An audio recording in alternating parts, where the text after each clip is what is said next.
So hello guys, what's up and welcome back to my YouTube channel. It's me, your girl Barrister Neze, and this is Nezeville. After my last video where I revealed that Peter Nwachukwu has officially been charged with culpable homicide punishable by death, and if sentenced and convicted, will die by hanging. Mixed reaction have trailed that disclosure, especially when it has to do with the mode of execution, by hanging, which some people consider too crude and too barbaric. So, what does the law say? The Nigerian law recognizes and stipulates only two modes of execution when one has been convicted for a capital offense. First is by firing squad, which is usually reserved for people who have been convicted of armed robbery or treason. And the second is by hanging, which usually applies to people who have been convicted of murder or culpable homicide. Although I admit that such modes of execution are quite barbaric and outdated, and in fact a lot of developed countries have long abolished such techniques of execution and have now come up with more civil ways to handle this kind of situations, such as the lethal injection. That is not applicable in Nigeria, not even the electric chair. So it's either hanging or firing squad. So once again, in as much as I hate to be the bearer of bad news, it's my duty to inform you that if Peter Nwachukwu is convicted and sentenced for culpable homicide punishable by death, he is to die by hanging. So do let me know what you think in the comment section. Some people are even totally opposed to the sentence itself, the sentence of kicking the bucket. They contend that taking Peter's life will be double tragedy for his little innocent children that have already lost their mother. And they suggest that rather than a death penalty, a lifetime of imprisonment would be a more adequate and appropriate punishment for Peter Nwachukwu if found guilty of these crimes. The other set of contenders belong to the an eye for an eye and a tooth for a tooth school of thoughts. They believe that if you live by the sword, then you should die by the sword. And that if Peter Nwachukwu is indeed found guilty of taking the life of his wife, Osinachi, then his life should not be spared. Do let me know what you think about the sentence and this prescribed mode of execution right in the comment section. So let's go on. So the next new information that has come to light is that the trial, which was instituted by the Attorney General of the Federation, has indeed commenced. He has been charged to court and he has been denied bail. Come to think of it, I came across several news last week that Peter has already been convicted and sentenced to die by hanging.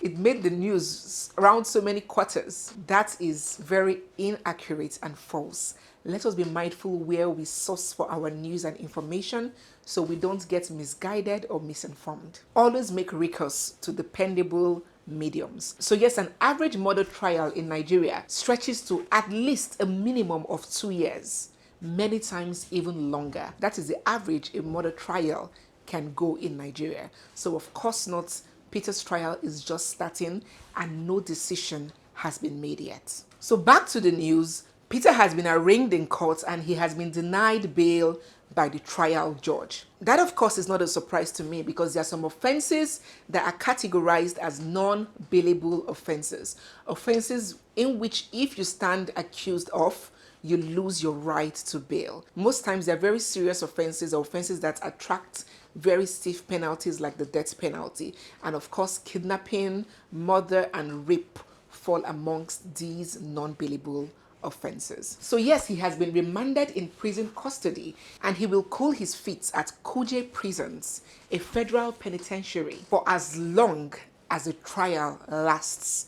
Even if it takes a decade, he will remain there. And if you're Nigerian or you have an understanding of the prison facilities in Nigeria, you would understand why no one wishes to be Peter Nwachukwu right now. Another important information to touch on is a video of Peter, which was taken while he walked into the prison facilities right after his court appearance. In this video, Peter insisted once again on his innocence. He said he had suffered and he has been through a lot, and that he's been made to suffer for a crime that he didn't commit, for something that he knows nothing about.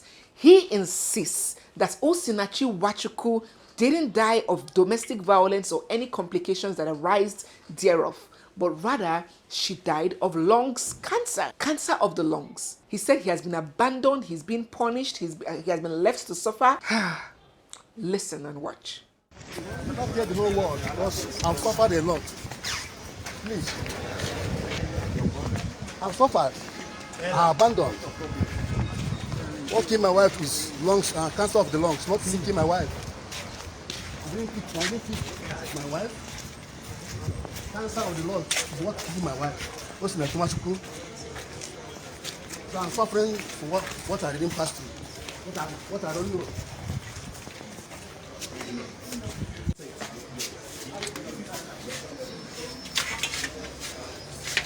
Whoa. Okay, you see, I've done some surface research on cancer of the lungs and I came up with some facts. And from what I gathered, cancer of the lungs oftenly occur in people that smoke, either actively or passively. I don't know if Sister Osinachi was a smoker. 2, cancer of the lungs, just as so many other cancers, is not a silent killer. It is not a cause of sudden death. It is not hypertension. It's not something that you'll be suffering from and you wouldn't know and you just suddenly slump. Someone who suffered from or passed from cancer would certainly have had prior knowledge of her situation, possibly might have gone through treatments before it may finally consume her. So the question is, where are the medical records? Who is the oncologist that treated Osinachi's cancer? We need to have this information. Also, on the symptoms of cancer, some of the symptoms of lung cancer include unexplained weight loss, rapid and unexplained weight loss, hoarseness of the voice, persistent coughing, and sometimes this cough will come out, will be expelled with blood. These are some of the symptoms of lung cancer. But Osinachi's family and friends swear that she didn't suffer from any of these symptoms. They say that there was no hoarseness of voice. She was still singing, performing until they suddenly heard of her demise. There was also no noticeable weight loss. She maintained her usual weight until her demise. There was no cough. They say that she was going about her normal activities. So how come Peter is alleging that it's cancer? This is really bizarre. And because of the account of Osinachi's family and friends on the kind of treatment that Peter meted out to Osinachi during her lifetime, it makes Peter's account or testimony or assertion appear less and less credible. If he was a good husband that treated her well, respected her, loved her, catered to her, and she passed, it would be more believable when he says that he didn't have a hand in it. But because of the history of all she had allegedly passed through in his hands, it makes his own story less and less credible. But let us not forget, we are not the courts, and it is solely the court's decision to determine who is guilty and who is not guilty. And let us also bear in mind that it is a fundamental principle of criminal justice that it is better for 9 guilty criminals to go scot-free than for one innocent person to be made to suffer for a crime that he or she did not commit. That is the law. So here Peter is, on one hand, crying that he has absolutely nothing to do with his wife's demise. And here her family, her friends, her relations, her church members, her associates, her colleagues are insisting that Peter tortured Osinachi physically, mentally, emotionally, psychologically, and financially to death. And here we are, all of us, watching and dying to know the truth, hoping that justice will prevail.